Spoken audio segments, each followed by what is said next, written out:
Les membres doivent apprendre de quitter l'état des membres de l'église pour être disciples. Est-ce que vous me comprenez? Les disciples, on les appelle les amis.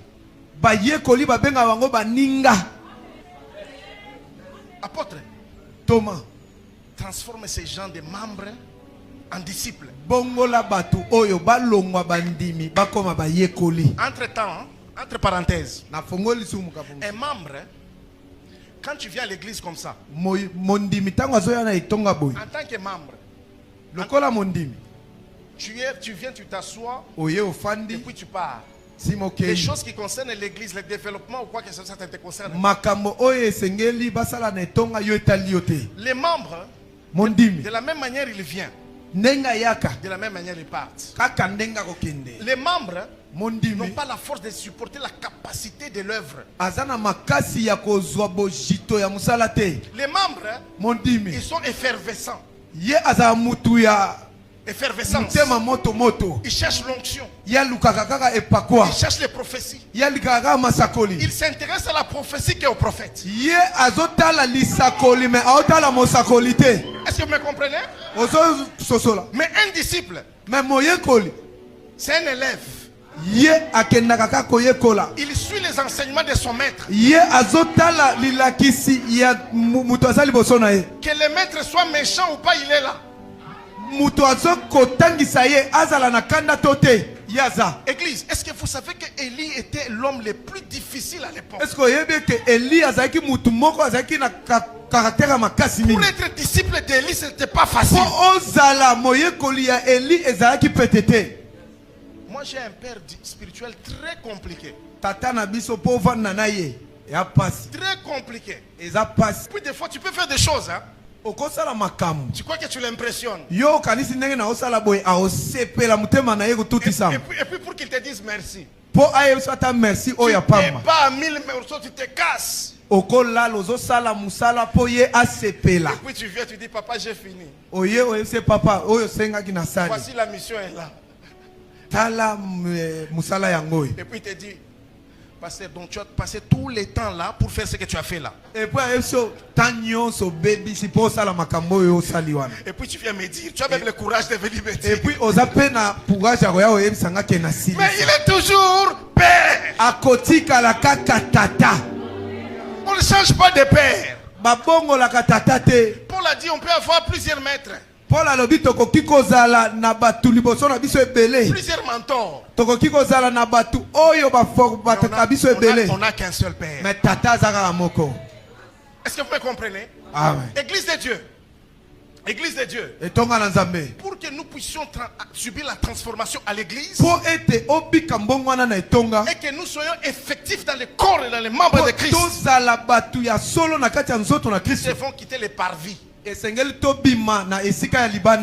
entrer dans les lieux très saints. Pour entrer dans les lieux très saints, il faut être disciple. Apôtre, est-ce que tu as déjà réfléchi pourquoi Jésus avait répondu à la femme, la nourriture des enfants? Est-ce que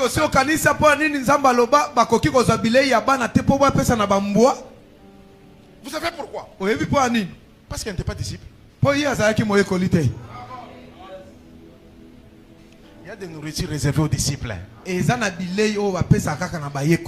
que quand on a fait la Sainte Seine pour la première fois, on a fait avec la foule?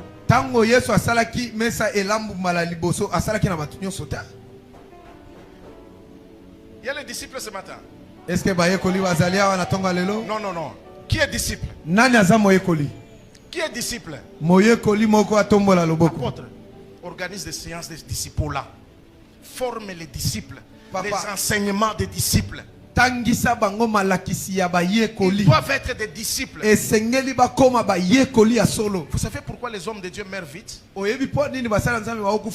savez pourquoi ils ont les maladies de cœur? À cause de la foule. Mais pas à cause des disciples. La même foule qui a mangé les pains. C'est la même foule qui a crié crucifié.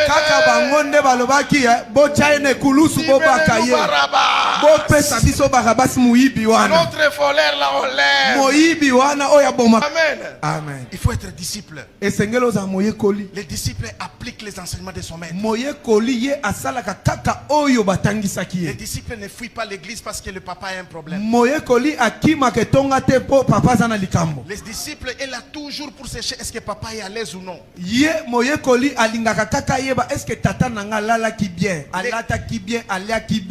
Écoutez-moi. Vous les serviteurs de l'église, on vous oint, on vous consacre.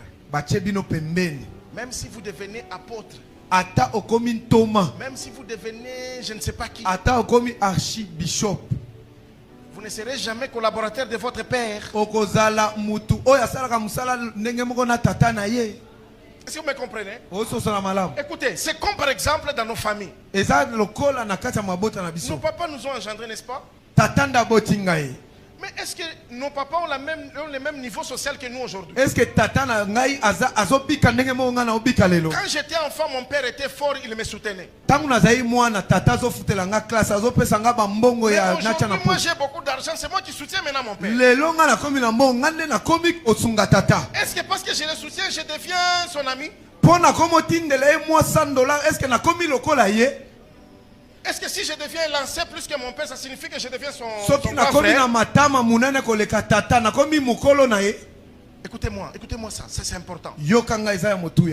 Même si votre père est mort à 30 ans,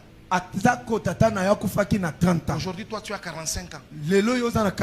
Tu ne seras jamais plus grand que ton père.